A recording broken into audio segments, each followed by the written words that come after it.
Today I want to present the third unit concepts in your academic syllabus. Mainly that is related to the cloud platform architecture. The cloud architecture is your virtualized data centers. Here mainly the few terms that you have to have aware about these terms. Those are cloud provider, cloud consumer, public cloud, private cloud and hybrid cloud. Okay. So what are these public clouds, private clouds and hybrid clouds? Public cloud, private cloud and hybrid clouds.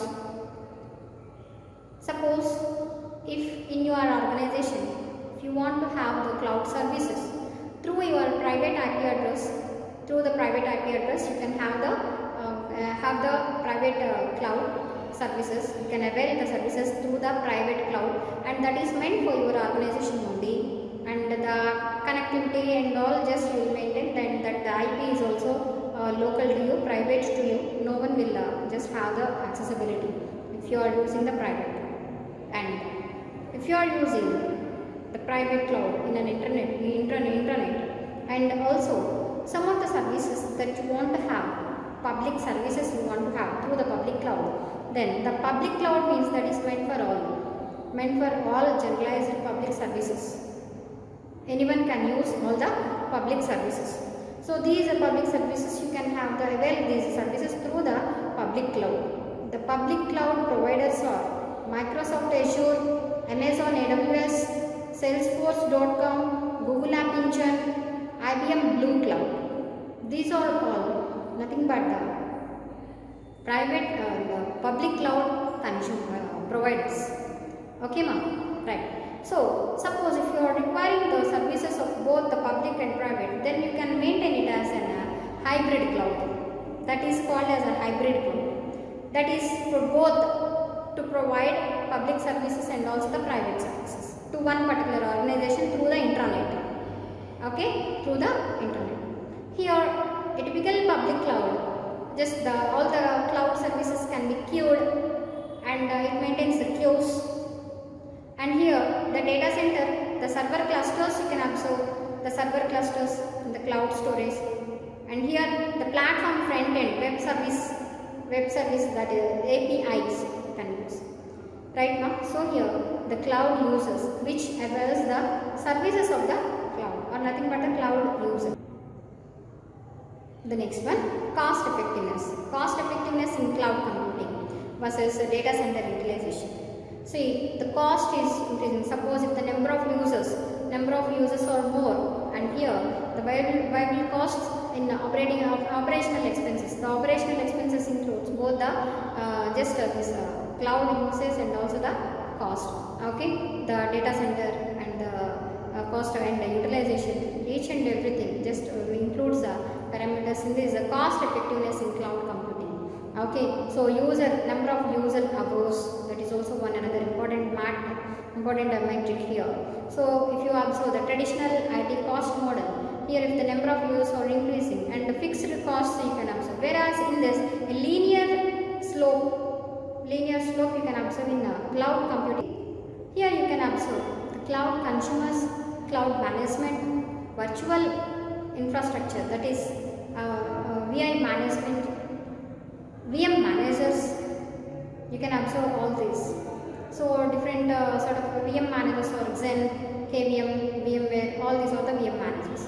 And VI management, cloud management together are responsible for considering the cloud interfaces, act as a cloud interfaces and getting the requests from the individual users and from the brokers, okay, from other clouds and platform as a service, and from all the other cloud consumers can get the services, and here needs to maintain the interfaces through that interface. Here Amazon EC2 is one such just public cloud service which acts as a cloud management and also the VM management. And OpenNebula, VMware vSphere 4, all these are meant for the management. So providing the networking and also the networking, it maintains the storage also, the data storage also. So for that this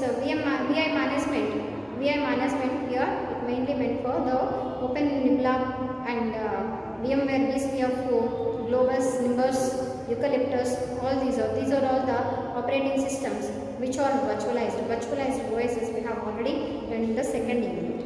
Okay, so here this is a cloud management. Cloud toolkits currently do not use virtual infrastructure managers and instead manage virtual missions themselves directly without providing the full set of features of VI managers. Different types of services of the cloud are nothing but, first one is infrastructure as a service, that is IaaS, and the second one is platform as a service, that is PaaS, and third one is software as a service, that is SaaS.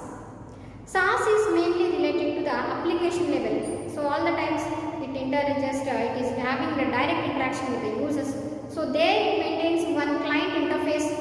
So in the SaaS level you can observe only the client interface and the users, whereas in PaaS you can observe the launch queue, launch controlling and billing services, monitoring services, billing queues, all this you can observe in the platform as a service level.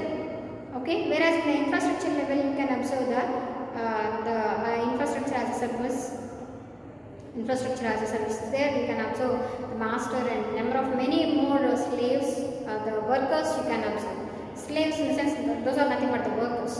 Okay, so which relates to that for the storing purpose and whatever it may be, which just uses the distributed file system. Okay, right, so these are the different levels in the cloud services in the different levels, cloud service models at different service levels. Okay, SaaS is, remember one thing, SaaS is directly interact with the users, that is application layer, that is on the top of the hardware and on the top of the OS, that SaaS is. Infrastructure as a service. Infrastructure as a service, most basic cloud service models. So here are nothing but the infrastructure as a service. Cloud providers offers computers as physical or more often as virtual machines and other resources. Virtual machines are run as guests by a hypervisor, such as Xen or kernel-based virtual machines and all. Here, mainly users deploy their applications by then installing operating system images on the machines as well as their application software.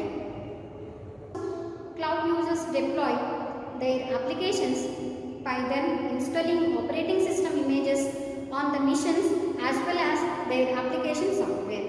Cloud providers typically bill IaaS services on a utility computing basis, that is, cost will reflect the amount of resources allocated and consumed.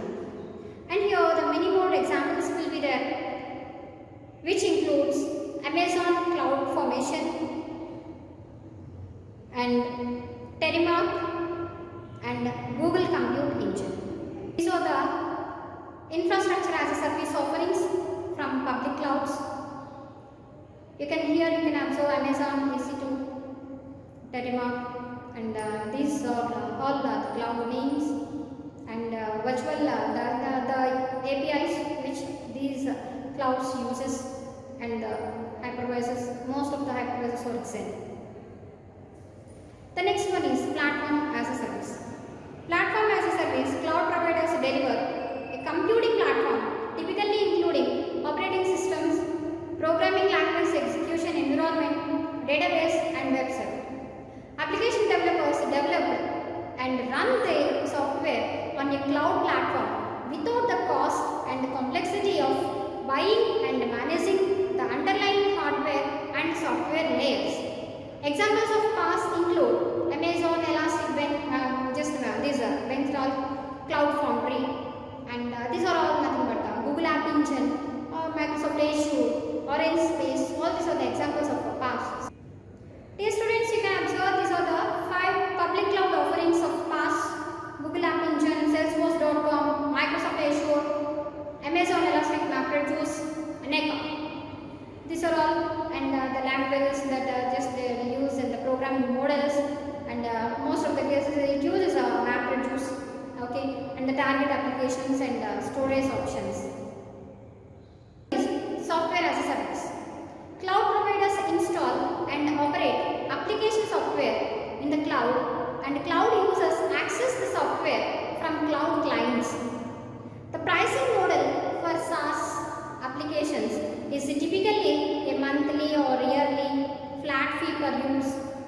per user. So price is scalable and adjustable. If users are added more or just can be and also can be removed at any time and at any point. And the examples of SaaS includes Google Apps and landline videos. You can just go to the websites of these to get the much more information, the latest trend information and all. Microsoft Office 365 and all. These are all the application level, that is the software as a service. The next concept is data center. The typical layout of the data center, can observe the typical layout of the data center is, so there you must have certain units and continuously power supply must be provided and water supply must be provided through that entire unit. It is just fixed in a very large space. Generally in firms you can have these data centers. It occupies much more entire floor, and the ceiling nearly takes that is 40 feet height. The ceiling height should be. So number of servers can be connected at one place. That is called a data center. Okay, that is called a data center. Okay, so the container data center construction. The data center module is housed in a truck towable container. The modular container design includes the network, computer, storage and cooling gear. One needs to increase this cooling efficiency by varying the water and air flow. So the water level and the air flow with better airflow management. Airflow management must be necessary, that is must and should. Airflow management. And another concern is to meet seasonal load requirements. Seasonal load requirements. The construction of a container-based data center may start with one system, then move to a rack system design and family to a container system. Okay, so this is what nothing but the container data center construction. Container data center is. These students, you can observe that is in a truck you can have that module. This is also known as modular design for a data center. This modular data center construction and testing may take a few days to compute. If all components are available and power and water supplies are handy, then it takes only few days. If it is not, then you need to adjust and it takes much more longer time now. It takes much more longer time. The modular data center approach supports any these cloud service applications, all such kind of different kinds of sorts of cloud applications. Example, the healthcare industry. In healthcare industry, this will be benefited by installing a data center at all clinic sites. At all clinic sites. This is what the best example which implements the modular data centers. Connection of modular data center. The container-based data center modules are meant for construction of even larger data centers using a form of container modules. And here for this interconnection, you can use either B-cube or MD-cube. B-cube is commonly used inside a server container. The containers are considered the building blocks for the data centers. Despite the design of the inner container network, one needs to have another level of networking among all these multiple containers. That is how we have just gone through the next one, that is proposed by View et al. Okay, that is proposed by View et al. And this proposed one is nothing but the MD-cube. MD-cube, that is modular data center interconnectivity cube. And this is a proposed network topology for inter-container connection using B-cube networks as building blocks. Okay, dear students, I think we have gone through the different concepts of the virtualization and architecture, cloud architecture and the data center concepts in detail. So please go through this and have a glance in textbook. All the best. Thank you.